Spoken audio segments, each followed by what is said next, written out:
Hello friends. आज हम बाकी के जो हमारा प्रिंसिपल्स ऑफ अकाउंटिंग कॉन्सेप्ट बचा हुआ है वो सब आज इस वीडियो में कवर कर लेंगे एंड कुछ वन लाइनर्स भी देखेंगे, कुछ मेमोरी टेक्निक के टाइप कुछ वन लाइनर देखेंगे जिसको आप याद रखोगे तो ये सारे कॉन्सेप्ट आपको इजीली याद रह जाएगा। ठीक है, तो चलते हैं नेक्स्ट कॉन्सेप्ट में which is dual aspect concept. ये जो कॉन्सेप्ट है ना, ये हमने पहले ही इसको कवर कर चुके हैं। हम लोगों ने डुअल एस्पेक्ट कॉन्सेप्ट के ऊपर अलग से हमारा एक वीडियो है, वो आप देख सकते हैं। तो डुअल एस्पेक्ट कॉन्सेप्ट हमारा ऑलरेडी कवर हो चुका है, बट फिर भी मैं यहाँ पे बता देता हूँ। डुअल एस्पेक्ट कॉन्सेप्ट यही बोलता है अकाउंटिंग में कि आपका कोई भी फाइनेंशियल ट्रांजैक्शन और इवेंट हो रहा है ना बिजनेस में, उसका दो एस्पेक्ट बनेगा हमेशा। एक को बोलेंगे डेबिट एस्पेक्ट, दूसरे को बोलेंगे क्रेडिट एस्पेक्ट। हर ट्रांजैक्शन का, हर फाइनेंशियल ट्रांजैक्शन का दो एस्पेक्ट होगा, एक होगा डेबिट एस्पेक्ट, दूसरा होगा क्रेडिट एस्पेक्ट। ठीक है, तो यहां पे क्या बोला जा रहा है? This concept states that every business transaction affects at least to accounts. Every financial transaction minimum दो अकाउंट को अफेक्ट करेगा। जरूर नहीं सिर्फ दो अकाउंट को अफेक्ट करेगा, तीन भी हो सकता है, चार भी हो सकता है, पांच भी हो सकता है, ऐसे हो सकता है। बट ये जो दो एस्पेक्ट है ना, debit aspect and credit aspect, ये हमेशा सेम होंगे। ये आगे जाके आप जब जर्नल करोगे आपको समझ में आ जाएगा। For every debit there is an equal and corresponding credit entry. हर फाइनेंशियल ट्रांजैक्शन में एक डेबिट एस्पेक्ट आएगा एंड एक क्रेडिट एस्पेक्ट आएगा एंड दोनों हमेशा इक्वल होंगे। It is the foundation of double entry system and double entry book keeping system. ये जो डुअल एस्पेक्ट कॉन्सेप्ट है ना, this is the most basic and the foundation. अगर आप इसको नहीं समझ पा रहे हो तो आप अकाउंटिंग कभी समझ ही नहीं पाओगे। अकाउंटिंग आपको हमेशा प्रॉब्लम करेगा। ठीक है, इसके ऊपर हमारा एक डेडिकेटेड वीडियो है, आप उसको देख सकते हैं, आपको क्लियरली समझ में आ जाएगा। तो डुअल एस्पेक्ट कॉन्सेप्ट का मतलब क्या हुआ कि हर फाइनेंशियल ट्रांजैक्शन का मिनिमम दो एस्पेक्ट होगा। नेक्स्ट है हमारा एक्रूअल कॉन्सेप्ट। एक्रूअल कॉन्सेप्ट क्या बोलता है कि जब कोई इनकम आप अर्न कर रहे हो या फिर कोई एक्सपेंसेस आप इनकर्ड कर रहे हो, उसी टाइम आप उसको रिकॉर्ड करोगे। आप उसको रिकॉर्ड करने के लिए, लिखने के लिए वेट नहीं करोगे कि आप जब एक्सपेंसेस पेमेंट करोगे, जब वो इनकम एक्चुअल आपके हाथ में आएगा कैश के फॉर्म में, तब जाके आप उसको रिकॉर्ड करो। नहीं, हम उसको वेट नहीं करेंगे। जब हम उसको अर्न करेंगे तभी हम उसको रिकॉर्ड करेंगे, जर्नलाइज करेंगे, बुक्स ऑफ अकाउंट्स में लिख देंगे। जैसे आपके पास कोई एम्प्लॉय काम कर रहा है, वो एक महीना पूरा काम किया। एक महीना काम करने के बाद now we are suppose to pay him the salary.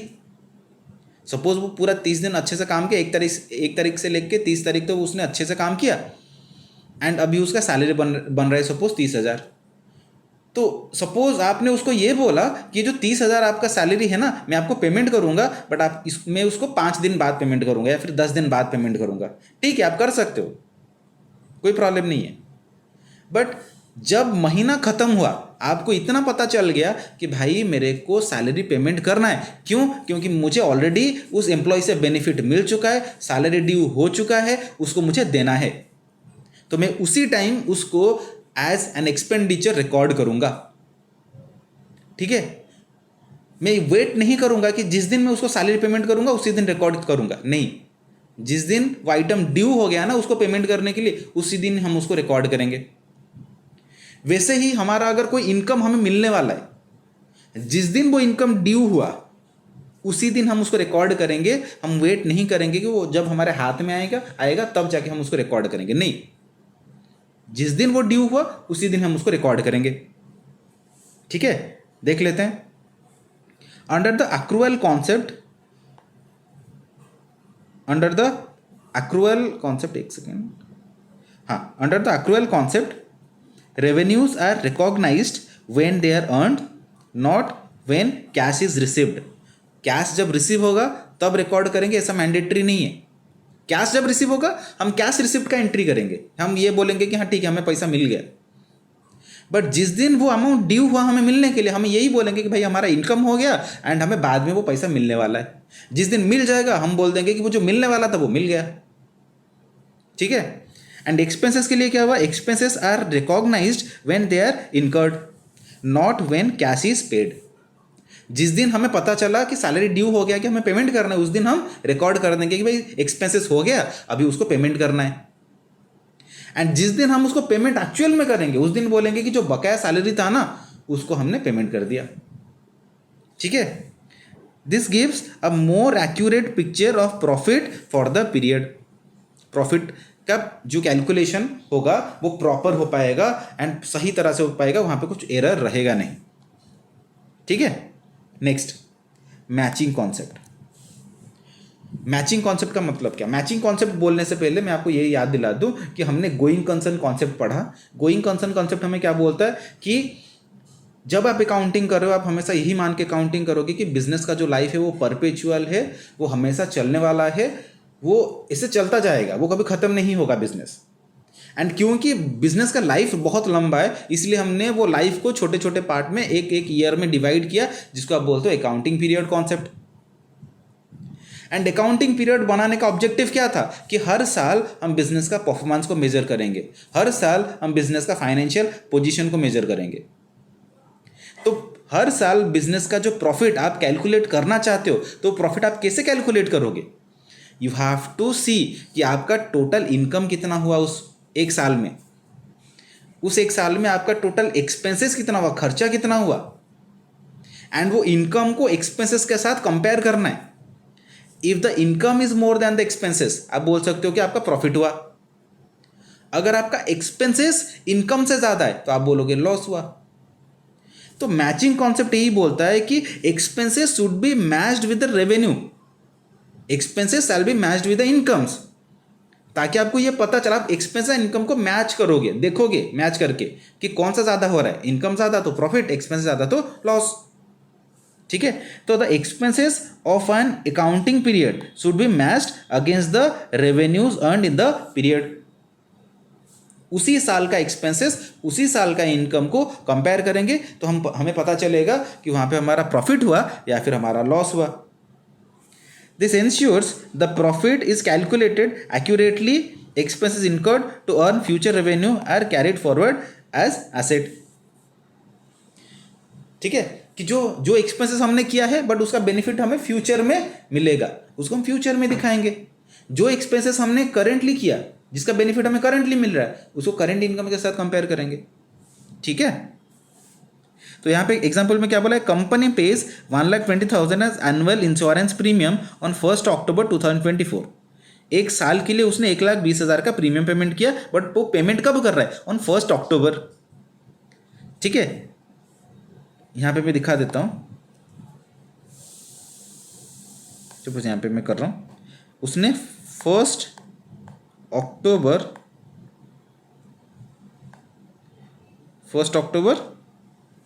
एक सेकेंड, हाँ 1 अक्टूबर 24 को, ओके, तो 1 अक्टूबर 2024 को वो क्या कर रहा है? प्रीमियम पेमेंट किया पूरा साल के लिए, एक साल के लिए। ठीक है। एंड क्योंकि उसने एक साल के लिए पेमेंट किया तो उसका बेनिफिट कब खत्म होगा? अक्टूबर से स्टार्ट करोगे तो अक्टूबर, नवंबर, दिसंबर, जनवरी, फरवरी, मार्च, अप्रैल, मई, जून, जुलाई, अगस्त, सितंबर, 30 सितंबर को जाके वो इंश्योरेंस प्रीमियम का जो बेनिफिट है वो खत्म होगा। बट हमें जो फाइनेंशियल स्टेटमेंट बनाना है वो फाइनेंशियल स्टेटमेंट हम कब बनाएंगे? ऑन 31 मार्च। तो हमारा अक्टूबर का बेनिफिट मिला, नवंबर का बेनिफिट मिला, दिसंबर का बेनिफिट मिला, जनवरी का मिला, फरवरी का मिला, मार्च का मिला। 6 महीना अब तक खत्म हुआ है एंड हमें बेनिफिट मिल रहा है, बट ये 6 मंथ के एंड में हमारा फाइनेंशियल ईयर भी खत्म हो जा रहा है। ठीक है ना। एंड जब फाइनेंशियल ईयर खत्म हो रहा है हम तब प्रिपेयर करेंगे profit and loss account. And जब profit and loss account prepare करेंगे, जब हम इनकम एक्सपेंसेस को मैच करेंगे, हम एक्सपेंसेस कितना दिखाएंगे? 1,20,000 दिखाएंगे क्या? नहीं, 1,20,000 का बेनिफिट हमें सितंबर तक मिलने वाला है। मार्च तक का हमने अकाउंटिंग पीरियड को कंसिडर किया है, तो अक्टूबर, नवंबर, दिसंबर, जनवरी, फरवरी, मार्च, 6 महीने का बेनिफिट हमें इसी साल मिल रहा है, तो 6 महीने का एक्सपेंडिचर दिखाएंगे। तो 1,20,000 का डिवाइडेड बाई 12 इंटू 6 करेंगे तो हमारा कितना आ रहा है, आधा करेंगे तो कितना आ रहा है, 60,000। तो करेंट फाइनेंशियल ईयर के लिए हम एक्सपेंसेस कितना दिखाएंगे, 60,000। ठीक है, एंड बाकी का 60,000 हम ट्रांसफर कर देंगे to the next period as advance insurance premium. ठीक है, इसको बोलते हैं मैचिंग कॉन्सेप्ट, कि करेंट ईयर के इनकम को करेंट ईयर के एक्सपेंसेस के साथ मैच करना है। Next, revenue recognition concept. Revenue recognition concept क्या होता है, रेवेन्यू शुड बी रिकॉग्नाइज्ड और recorded only when it has been earned. जब वो अर्न हुआ तब जाके आप उसको रिकॉर्ड करोगे। ठीक है, when the goods have been delivered और services have been rendered the and there is reasonable certainty of its collection, तब जाके आप उसको रिकॉर्ड करने वाले हो। सीधी सी बात है, मैं समझा देता हूं कि सपोज आज मैंने एक टीवी परचेज करने के लिए ऑर्डर प्लेस किया। ठीक है, मैंने ऑर्डर प्लेस किया कि मुझे एक टीवी चाहिए, एक शोरूम को मैंने ऑर्डर दिया। वो शोरूम मेरे नाम पे एक दिन बाद, सपोज कल, आज है, आज सपोज तारीख मान के चलते 1 तारीख को मैंने ऑर्डर दिया, उसने मेरे पे बिल ड्रॉ किया कब, 2 तारीख को, एंड मेरे घर पे सामान डिलीवर किया 3 तारीख को, एंड मैंने उसको पेमेंट किया 4 तारीख को। ठीक है, तो मैं उसको रिकॉर्ड कौन सा डेट पे करूंगा, जिस डेट पे बिल ड्रॉ हुआ, जिस डेट पे वो ट्रांजैक्शन कंफर्म हुआ। जब वो उसने बिल मेरे पे ड्रॉ किया ना, तब कंफर्म हो गया कि मैं परचेस करने वाला हूं एंड मेरे को पेमेंट करना है, वो मुझे वो टेलीविजन दे देगा। उसी दिन हमें उसको रिकॉर्ड करना है। ठीक है, नेक्स्ट, ऑब्जेक्टिविटी कॉन्सेप्ट। ये क्या होता है ऑब्जेक्टिविटी कॉन्सेप्ट? ऑब्जेक्टिविटी कॉन्सेप्ट का मतलब होता है accounting records should be based on objective evidence such as invoices, vouchers, receipts and other source documents. ये भी हमारा डिस्कशन ऑलरेडी हो चुका है डिफरेंट वीडियोस में। ऑब्जेक्टिविटी कॉन्सेप्ट ये बोलता है कि जब आप अकाउंटिंग करोगे, जब आप ट्रांजैक्शंस को रिकॉर्ड करोगे, उस ट्रांजैक्शन के पीछे कुछ एविडेंसेस होना चाहिए जो उस ट्रांजैक्शन का एग्जिस्टेंस और उस ट्रांजैक्शन को कंफर्म करे कि हाँ वो ट्रांजैक्शन एक्चुअल में हुआ है। नहीं समझ में आ रहा है? सपोज हमने कोई एसेट परचेज किया, हमने फर्नीचर परचेज किया, हमने फ्रिज परचेज किया, हमने टेलीविजन परचेज किया, हमने कुछ भी परचेज किया, तो हमें बिल मिलता है ना।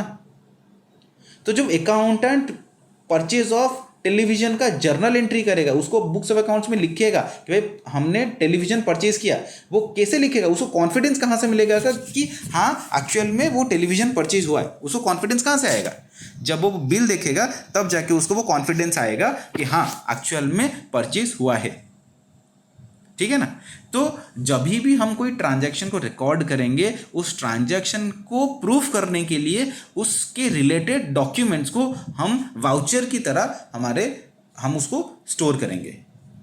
ठीक है, मतलब सारे जर्नल एंट्री, सारे रिकॉर्डिंग, सारे फाइनेंशियल ट्रांजैक्शंस एंड इवेंट जिसको हम रिकॉर्ड करने वाले हैं अकाउंटिंग में, उसके पीछे जो भी इंपॉर्टेंट एविडेंसेस है वो स्टोर होगा। उसको बोला जाएगा ऑब्जेक्टिव एविडेंस। ठीक है, नेक्स्ट चलिए ये वन लाइनर्स देख लेते हैं ताकि हमें अच्छे से याद रह जाए ये सारा चीज। पहला कॉन्सेप्ट हमारा क्या था? Business entity concept. Business entity concept क्या बोलता है? बिजनेस ओनर दोनों अलग होते हैं। अगर कोई हमें पूछे कि बिजनेस एंटिटी कॉन्सेप्ट क्या होता है, उसको हम एक लाइन में बोल सकते हैं। ओनर, हम उसको बोल सकते हैं बिजनेस एंटिटी कॉन्सेप्ट मतलब business is a separate person, owner is a separate person. Simple. Money measurement concept ये क्या बोलता है? ओनली मॉनेटरी इवेंट्स है रिकॉर्डेड। सिंपल, कि बिजनेस में मॉनेटरी ट्रांजैक्शंस को ही हम रिकॉर्ड करेंगे, अकाउंटिंग में नॉन मॉनेटरी ट्रांजैक्शंस को हम रिकॉर्ड नहीं करने वाले। Going concern concept. Going concern concept क्या बोलता है? कि बिजनेस का जो लाइफ होता है वो इनडेफिनाइट पीरियड होता है। ऐसा जरूरी नहीं कि बिजनेस इनडेफिनाइट टाइम तक चलेगा, बट हम अकाउंटिंग जब हम कर रहे हैं, हम हमेशा यही एज्यूम करके चलेंगे कि जो बिजनेस का लाइफ है वो इनडेफिनाइट पीरियड है। ठीक है, देन आ रहे हमारा accounting period concept. Accounting period concept मतलब कि हम ऊपर गोइंग कंसर्न कॉन्सेप्ट में यही बोले कि भाई बिजनेस का लाइफ बहुत लंबा है, वो बहुत लंबा टाइम के लिए चलने वाला है, तो हम क्या किए, वो लंबे टाइम को छोटे छोटे पार्ट में डिवाइड किए, उसको हम बोले अकाउंटिंग पीरियड। तो वन लाइनर क्या हुआ, equal time intervals for reporting. हर साल हम फाइनेंशियल स्टेटमेंट्स बनाएंगे, हर साल के एंड में, मतलब हर साल मतलब 31 मार्च को हम फाइनेंशियल स्टेटमेंट बनाने वाले हैं। तो equal time interval for reporting. Next, historical cost. Historical cost मतलब जिस प्राइस पे हम लोगों ने एसेट को परचेज किया उसी प्राइस पे हम उसको दिखाएंगे, उसका मार्केट प्राइस के साथ हमारा कोई रिलेशन नहीं है। ठीक है। Next, full disclosure concept.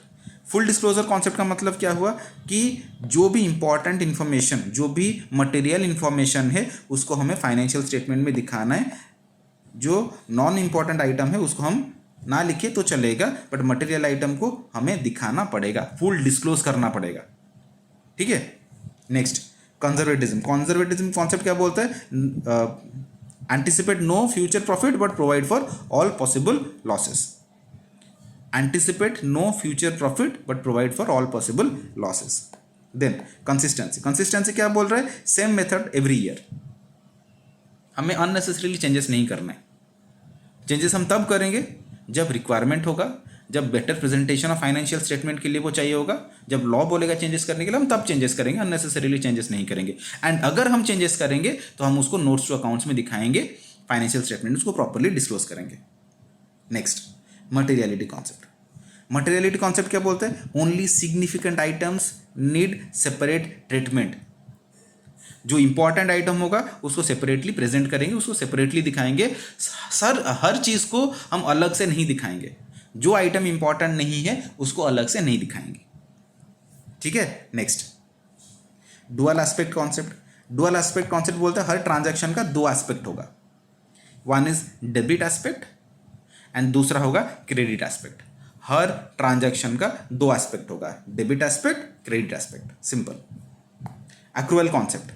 Accrual concept क्या बोलता है, इनकम हो या फिर एक्सपेंसेस हो, जब वो ड्यू होंगे तब दिखाएंगे। जब इनकम अर्न हो, हम अर्न करेंगे तब उसको रिकॉर्ड करेंगे। जब एक्सपेंसेस ड्यू होगा पेमेंट करने के लिए हम तब उसको रिकॉर्ड करेंगे। हम वेट नहीं करेंगे कि भाई एक्चुअल में कैश आएगा या फिर एक्चुअल में कैश जाएगा तब जाके हम उसको रिकॉर्ड करेंगे, नहीं, हम उस टाइम तक वेट नहीं करने वाले। जब अमाउंट ड्यू हुआ, जब वो ट्रांजैक्शन ड्यू हुआ तब हम उसको रिकॉर्ड करेंगे। Then matching concept. Matching concept क्या होता है, मैचिंग कॉन्सेप्ट बोलता है कि all the expenses shall be matched with the expenses, all the expenses shall be matched with the income, ताकि प्रॉफिट हो रहा है कि लॉस हो रहा है ये हमें पता चले। मैचिंग कॉन्सेप्ट यहाँ पे क्या बोला, match expenses with related revenue. Revenue मतलब इनकम। रेवेन्यू रिकॉग्निशन कॉन्सेप्ट क्या बोल रहा है, revenue only when earned and realized. जब हमने रेवेन्यू को अर्न किया तब हम उसको रिकॉर्ड करेंगे। देन ऑब्जेक्टिविटी कॉन्सेप्ट क्या बोलता है, based on verifiable objective evidence. हम जो भी ट्रांजैक्शन, जो भी इवेंट कर रहे हैं, जो भी फाइनेंशियल ट्रांजैक्शन और इवेंट हो रहा है उसको अगर हमें अकाउंटिंग में रिकॉर्ड करना है, सारे फाइनेंशियल ट्रांजैक्शन एंड इवेंट को हम अकाउंटिंग में रिकॉर्ड करते हैं, तो जब हम उसको रिकॉर्ड करेंगे उस फाइनेंशियल वो ट्रांजैक्शन को प्रूफ करने के लिए हमारे पास रिक्वायर्ड एविडेंस होना चाहिए। बिल, वाउचर, रिसिप्ट्स या फिर हम कोई भी ऑर्डर प्लेस हो रहा है उसका कॉपी, कुछ भी, बैंक स्टेटमेंट्स हो सकता है, चेक आपने जो इशू किया वो उसका कॉपी हो सकता है, कुछ भी। तो उस ट्रांजैक्शन को कंफर्म करने के लिए जो जो एविडेंस हो सकता है हम उसमें अटैच करेंगे। तो सिंपल है कि हर ट्रांजैक्शन को प्रूफ करने के लिए हमारे पास एविडेंसेस होना चाहिए एंड उसको हम बोलेंगे वाउचर्स। ठीक है। तो उसको हम बोले ऑब्जेक्टिविटी कॉन्सेप्ट। ठीक है। तो हमारा खत्म हो गया कॉन्सेप्ट्स एंड कन्वेंशंस, जिसको हम प्रिंसिपल्स ऑफ अकाउंटिंग बोलेंगे, जिसको हम गैप बोलते हैं, जनरली एक्सेप्टेड अकाउंटिंग प्रिंसिपल्स, वो हमारा खत्म हुआ। यहाँ पे और एक चीज़ के ऊपर डिस्कशन हमें करना है, 3 fundamental accounting assumptions. Fundamental accounting assumptions, 3 fundamental accounting assumptions होता है। एक है गोइंग कंसर्न, दूसरा है कंसिस्टेंसी, तीसरा है एक्रूअल। इसका मतलब क्या होता है, फंडामेंटल अकाउंटिंग एजम्पशन का मतलब क्या होता है कि जब आप अकाउंटिंग कर रहे हो आपको ये तीनों कॉन्सेप्ट्स को फॉलो करना है, ये तीनों अजम्पशंस को फॉलो करना है। ठीक है, हम इसको हर बार फॉलो करेंगे। अगर हम इसको फॉलो नहीं कर रहे हैं ना, अगर हम इसको कोई भी रीज़न की वजह से हम उसको फॉलो नहीं कर पाए, तो हमें इसको प्रॉपरली डिस्क्लोज करना पड़ेगा। हम इसको प्रॉपरली क्या करेंगे, डिस्क्लोज करेंगे। ठीक है, तो 3 फंडामेंटल अकाउंटिंग अजम्पशंस, इसको याद रख लेना है, गोइंग कंसर्न, कंसिस्टेंसी, एक्रूअल। ठीक है, and why study accounting principles, accounting principles आप फॉलो स्टडी करोगे तो उससे फायदा क्या होगा, ensure uniformity across the business, business में यूनिफॉर्मिटी रहेगा, मेक्स फाइनेंशियल स्टेटमेंट्स कंपेरेबल। अब जो फाइनेंशियल स्टेटमेंट आपने बनाया वो कंपेयर किया जा सकता है डिफरेंट बिजनेसेस के फाइनेंशियल स्टेटमेंट्स के साथ, protects investors from misleading accounts. आप जो फाइनेंशियल स्टेटमेंट उनको बना के दिए ना, आप प्रॉपर कॉन्सेप्ट्स एंड कन्वेंशंस को फॉलो करके दिए, तो मिसलीडिंग इन्फॉर्मेशन उनको नहीं जाएगा, उनको प्रॉपर इंपॉर्टेंट इन्फॉर्मेशन ही जाएगा। Then forms the basis of accounting standard. तो एक तरीके से अकाउंटिंग स्टैंडर्ड फॉलो करने के लिए आप रेडी हो जाते हो जब आप प्रिंसिपल्स ऑफ अकाउंटिंग फॉलो करते हो। तो अब अकाउंटिंग स्टैंडर्ड क्या है, हम आगे जाके डिफरेंट क्लासेस में उसको डिस्कस करेंगे। ठीक है, ये जो वन लाइनर में बोल रहा था, these are the one liners. Remember, याद रखने के लिए, business entity concept, business has its own identity and separate from owner. Money measurement concept, if it can not be measure in terms of money, उसको record नहीं करेंगे। Going concern concept मतलब business will never stop unless proven otherwise, मतलब जब आपको confirmation आ जाए कि business खत्म होने वाला है तब हम गोइंग कंसर्न कॉन्सेप्ट फॉलो करना बंद कर देते हैं, तब तक हम ये मान के चलते हैं कि बिजनेस लंबे टाइम के लिए चलेगा।